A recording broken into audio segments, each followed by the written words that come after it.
Hello बच्चों, नमस्कार। तो देखिए, हम इलेक्ट्रिसिटी में करंट, चार्ज, पोटेंशियल डिफरेंस कर लिए थे।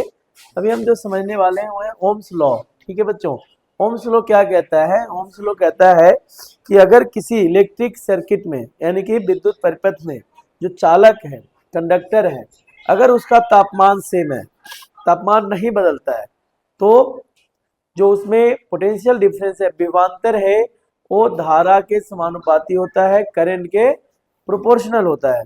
तो आइए देखते हैं क्या कहा उसने कि if if the if the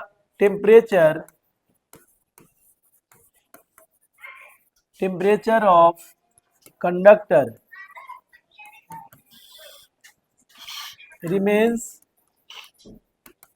remains same in the electric circuit,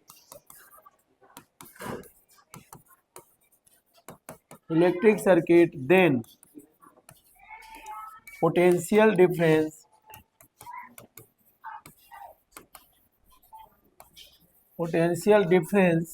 is proportional to the current।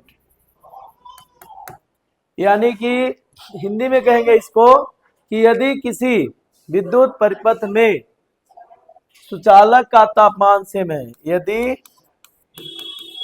किसी विद्युत परिपथ में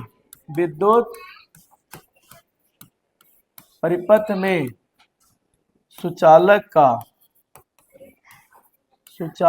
का तापमान समान है, तो विभवांतर है वो विभवांतर धारा के समानुपाती होता है, धारा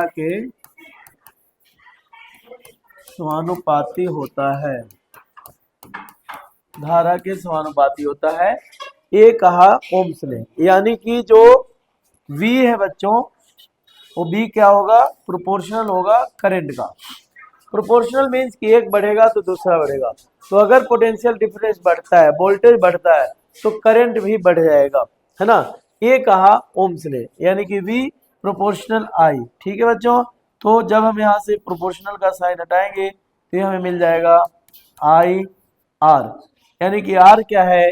R है बच्चों रेसिस्टेंस, यानी कि प्रतिरोध। ठीक है, R क्या है बच्चों? प्रतिरोध है। और इसका जो SI यूनिट होता है वो ओम होता है, जिसको हम इस सिंबल के द्वारा लिखते हैं। तो SI यूनिट इसका ओम होता है। यानी कि R बराबर हो जाएगा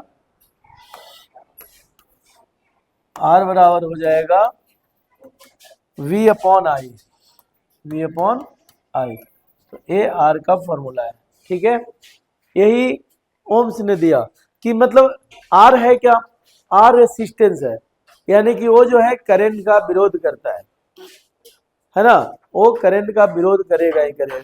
अब जैसे मान लिया जाए कि ये बल्ब जल रहा है, ये पंखे हैं, बोर्ड है, तो ये सब क्या कर रहे हैं? करंट का विरोध कर रहे हैं।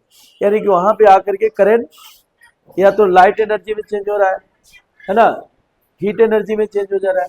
तो ये है आपका रेसिस्टेंस। आगे हम करेंगे बच्चों कि रेसिस्टेंस किन किन कारकों पे डिपेंड करता है, यानी कि रेसिस्टेंस को, और ये भी जानेंगे कि रेसिस्टेंस को कैसे हम जोड़ते हैं, किस तरीके से जोड़ेंगे। रेसिस्टेंस क्या है? बल्ब हो गया, आपका कंप्यूटर हो गया, जितने भी इलेक्ट्रिक डिवाइसेस हैं वो सारे रेसिस्टेंस। तो आइए देखते हैं। ठीक है, अगली बार हम देखेंगे कि वो रेसिस्टेंस को हम कैसे जोड़े या रेसिस्टेंस किन किन चीज़ों पे डिपेंड करता है। ठीक है बच्चों, तो धन्यवाद, बहुत बहुत शुक्रिया।